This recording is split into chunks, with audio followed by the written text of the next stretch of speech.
কালকে আমি বলছিলাম যে আমেরিকার যে ইনফ্লেশন রেট সেটা অ্যানাউন্স করা হবে সৌদি আরব সময় 3টা 30-এ।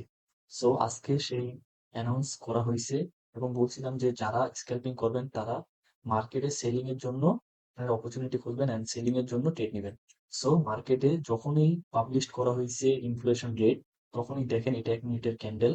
সো 1 মিনিটে মার্কেটে মার্কেটে প্রায় 50 পয়েন্ট মুভমেন্ট আসছে সেলিং এর দিকে।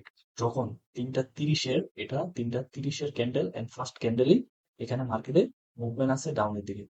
রিজন কি? রিজন হলো যে আমেরিকার যে ইনফ্লেশন রেট সেটা রেট তারা কমিয়ে আনছে, সেই কারণে যে মার্কেটে সেলিং এর অপরচুনিটি আছে এবং মার্কেট ডাউনে মুভ করবে। সো সেই বেসিকে আজকে মার্কেট এখানে বড় হিউজ পরিমাণ 1 মিনিটের ক্যান্ডেলে মার্কেট মুভমেন্ট করছে এবং পরে রিকভারও করছে। বাট যেই অ্যানাউন্স পাবলিক হওয়ার সাথে সাথেই মার্কেটে কিন্তু সেলিং এর দিকে মুভ আসছে। আর যারা এখান থেকে অপরচুনিটি নিচ্ছেন, যারা এখান থেকে প্রফিট করছেন, তাদেরকে কংগ্রেচুলেশন। বাট আমি এখান থেকে এই ট্রেড নিতে পারি নাই। আমার কনফার্মেশন থাকা সত্ত্বেও আমি ট্রেড নিতে পারি নাই। রিজন কি? রিজন একটাই, ভাই সৌদি আরবে থাকি, কাজ করি, সময় মিলে নাই, কাজে ছিলাম। হয়তো তাড়াতাড়ি আসার চেষ্টা করছিলাম, বাট পারিনি।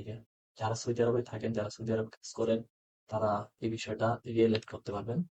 সো এই কারণে আমি এখানে ট্রেড নিতে পারি নাই। বাট আমার ইনফরমেশন থাকার পরেও আমি নিতে পারি নাই। রিজন একটাই, ভাই কাজ করি এখানে সৌদি আরব। তো আমাদের সবসময় মার্কেটের সাথে, আমাদের কাজের সাথে, শিডিউলের সাথে বনে না। যে কারণে আমি এই অপরচুনিটি মিস করে ফেলাইছি। বাট আপনাদের আমি এখন দেখাইতেছি যে দেখেন, অ্যানালাইসিস যদি ফান্ডামেন্টাল অ্যানালাইসিস করেন, নিউজে ট্রেড করে এরকম বড় বড় মুভমেন্ট মার্কেট থেকে ক্যাপচার করতে পারবেন।